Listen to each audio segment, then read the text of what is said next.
I'm glad Vrabel landed there because I do think he's a hell of a coach. I said, people could tell me and ask me about Mike Vrabel as a player, and I'll tell you what, he was a coach on the field. I mean, he sounded, he acted, he knew offensively, defensively on the field. So I know firsthand that he's going to come there with a mindset, and it's going to be respected, and he's going to win some football game.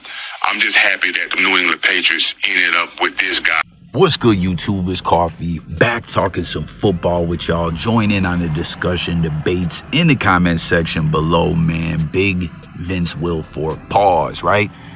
You heard him. He's happy Vrabel landed with the Patriots as a coach, and what he was saying about him being a coach on the field, just a guy that you could see it in his future. It's actually the second former Patriot or teammate from his time with the Pats that said that, as Falk said it in an interview yesterday as well. What was your immediate reaction to seeing the news that Mike Vrabel was named the next head coach of the New England Patriots? I wasn't surprised. Not at all. It would have been a surprise to me if he didn't take the job. I know how he feels about the organization. I know how he feels about the program.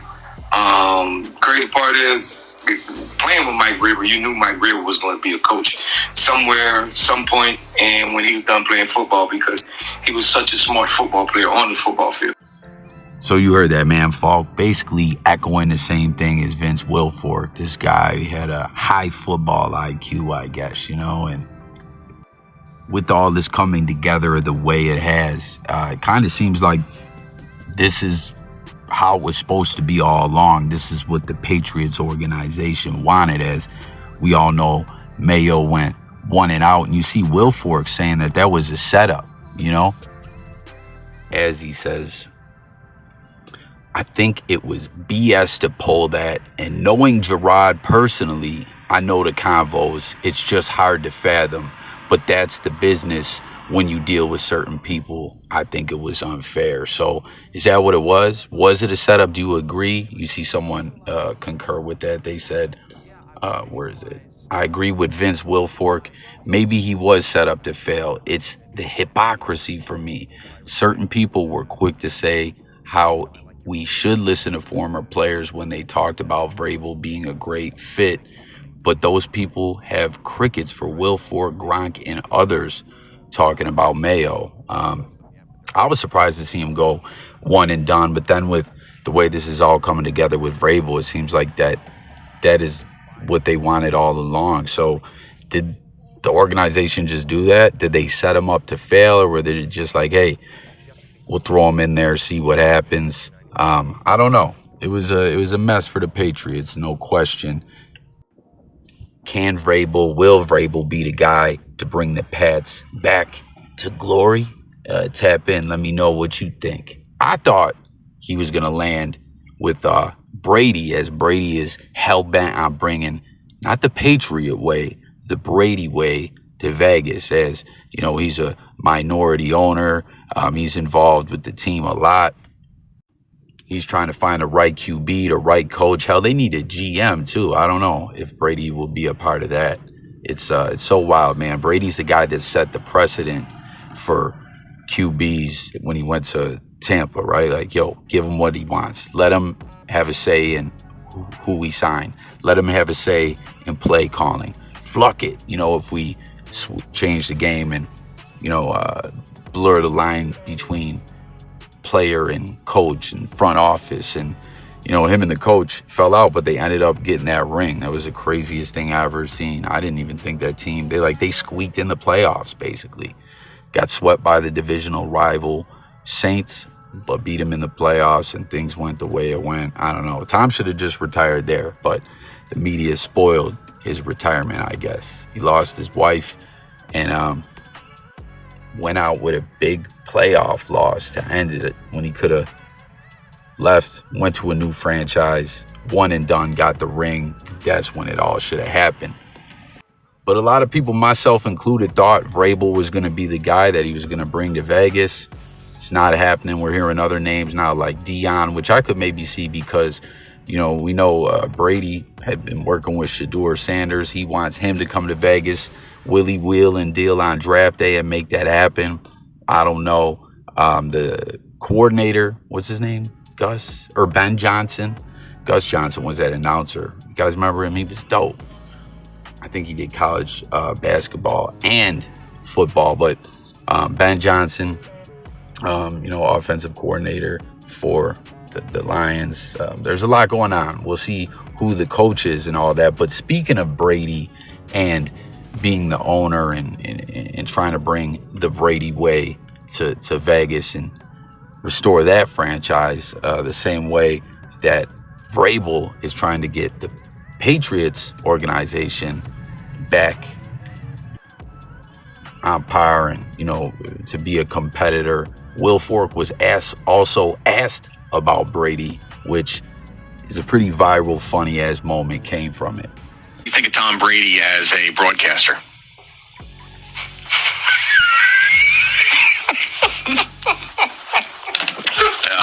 I don't know. Been stared at like that in my life, other than my wife giving me those eyes. I mean, it's like, he's very knowledgeable of the game. Like that's what it is. But I would rather be my quarterback than my, on TV doing what he's doing. So you seen that Giannotti? He's looking at Boomer like, damn, man, I shouldn't have asked that, I guess. He got stared at all awkwardly and everything. And Vince didn't know what to say, man. I guess he wanted to be diplomatic because it doesn't seem like he really cares for Brady as a broadcaster. I thought Brady, the broadcaster, was all right. You know what I mean? But let me know what you think. But it seems that that's going to be coming to an end as, once again, the way the lines got blurred with Brady later in his career. You know what I'm saying? With the Buccaneers willing to let him be a coach and a player, a coach and in the front office. Aaron Rodgers and the Jets tried that same experiment and it failed, man. Straight up joke. But back to what we were saying, there's all this conflict of interest stuff next year. Like, he won't even be able to be at practices or in meetings because he is a minority owner, and they're saying there's a conflict of interest too with the broadcasting. But regardless, I don't think he's going to have time to broadcast. He's going to be plugging away at the facilities trying to get the Raiders back on top. But people, he said, I've never been stared at like that in my life other than my wife. That was Giannotti, right? But Wilfork said a little more than what's in that clip. He said, it's like he's very knowledgeable about the game. That's what it is. I'd rather have him be my QB than on TV doing what he's doing now. I love him for my quarterback. And he said, I heard there's a lot going on with legally what he can and cannot do. That's what we were just talking about, all this conflict of interest stuff. But it seems like he just didn't want to ish on him, right? He said, he's more than a teammate. This is family. That was from Vince Wilfork. In that interview. Comment if you watched the interview. Comment your thoughts about it all. Everything we're talking about, Brady, the Raiders, this conflict of interest stuff. And how about some of these Vince Wilfork highlights, man? My Bills, you guys probably remember that play, man, when Donald Jones got lit up by Vince Wilfork. That's wild. A lot of times we go back and watch big hits and we're like, oh, man, today they would have been flagged. But nah, I think that play would have been all right today. He didn't hit helmet to helmet or anything like that. It was just a big hit. And then you also see him in college with the U laying out Leon Washington, man. So with that being said, share all your thoughts. Now we got to get to this Bills news leading into the game of the week, the Bills, Ravens. I'm telling you, Bills Mafia, we're getting that ring. That's some of the uniqueness of Lamar, Josh included. In slightly different ways, perhaps.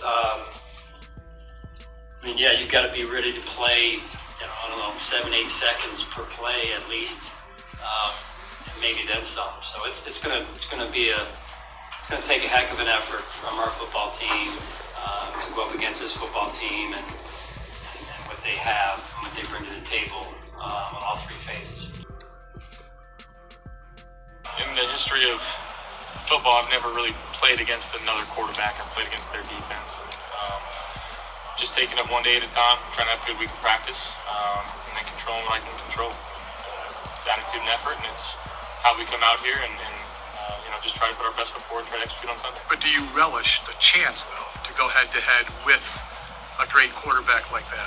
Yeah, absolutely. I think that's why you play this game, is to be in moments like these, and our team, we're extremely happy, blessed to be playing and continue playing this game. We're just trying to find a way to go 1-0. Josh, Absolutely. We want to. Our job on offense is to score the football. We want to score every time we touch the ball here. And again, is that viable? Not usually, but that's our goal every time we step on the field, is to score more points than the other guys. McDermott, you heard him right, 7-8 seconds per play.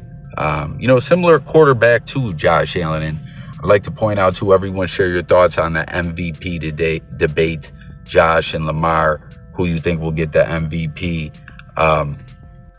They're the two best quarterbacks out of that draft class, as I say every time, man. I can't believe everyone was so hyped about Baker. Get Baker's buster arse up out of here. Although he's been doing better later in his career, and we just saw Darnold have some success this year, but it's the bad back-to-back games and just get embarrassed in the playoffs, folding and buckling under the pressure. But what about Josh, too? You heard him. He's more or less trying to, when they try to, in press conferences, shake off like kind of a BS question that they're not going to allude into more or play into, because they come with some wild questions, like basically asking him about going toe-to-toe with Lamar. And he's like, listen, never in my life have I went head-to-head with a QB. I go up against defenses, taking it day by day, prepping. You know what I mean? Obviously, he was telling him, I'm not answering your question. Then do you relish the opportunity? Like, come on, man. But real talk, this is the game of the week. Don't get it twisted for a second.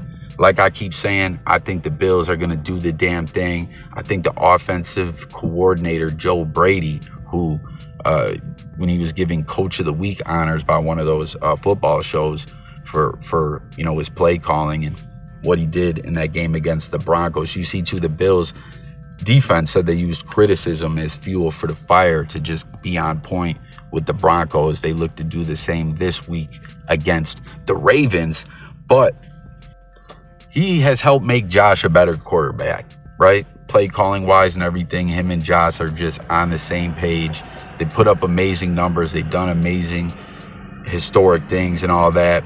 And something that I've been saying is my theory. Everyone, let me know if you concur and agree with this theory. I think ever since we clinched the playoffs, that Joe Brady has been playing it smart and hiding a lot of the playbook, being more basic. And even last week against the Broncos, like, we're just going to give the ball to Cook, be a run-first team, and not really, show our hand, metaphorically speaking, with Josh and, what they're going to dial up until we need to, because this team has been, like, in this situation time in and time out in the playoffs, right? You could have a great season all year. In the playoffs, the tournament is one and done. It's like March Madness, the brackets. You lose, you're out of there. It all resets. Nothing else matters. Just ask, like I was saying, Darnold, who is the bet and all that. Like, yeah, he showed after all these years he's a decent quarterback. But in the end, it goes down in the books that he's a buster. And everyone comment and let me know if you think he'll be back in Minnesota. But I really believe that Brady has been hiding all that for like a big game like this. You know what I mean? This Bills team has got to get over the hump, get to the Super Bowl, as the window is still open, even though all the haters and naysayers wanted to say otherwise. Like, this is it, man. I'm turned up. This is the game of the week. And then also we got Houston and the Chiefs going at it. Comment with all your thoughts about all of this and the matchups, predictions, everything. But one more thing to point out here, you see this footage, you're probably like, who the fuck is that in a Boston College uniform? That is quarterback Anthony Brown that the Bills signed to the practice squad. We just had Mike White on the practice squad a little while back, late in the season. I don't think he's there anymore. Maybe he still is. But Brown was actually with the Bills before, right? Just in the end of the preseason. But basically what I'm pointing out here, and was interesting to me when I saw this first scene that we signed him and he had a Ravens uniform, I'm like, oh, did we sign him to see what we can get like playbook wise and strategy wise out of someone who was a part of that team? But he was briefly a Raven, like a practice squad guy, same thing. He doesn't know he doesn't have any intel, but what his role is to simulate Lamar Jackson in practice. You know what I mean? Like teams do this sometimes when they go up against particular opponents. They were pointing out how sometimes they got a fast wide receiver or something like that. They'll use a wide receiver to do this, but the coach was like, nah, let me actually get a dual threat passing quarterback who can run his arse off. So that is the deal with this whole transaction here. And you see in these highlights here, this one game, he had a nice rushing touchdown, some big passes, a big game. Comment if you watched him in playoffs at all and your thoughts about this strategy and this game of the week. Like I said, man, I believe. Do you? Let's talk about it all in the comments. I thank y'all for tuning in. It's Coffee, and I'm up out of here, guys. Peace.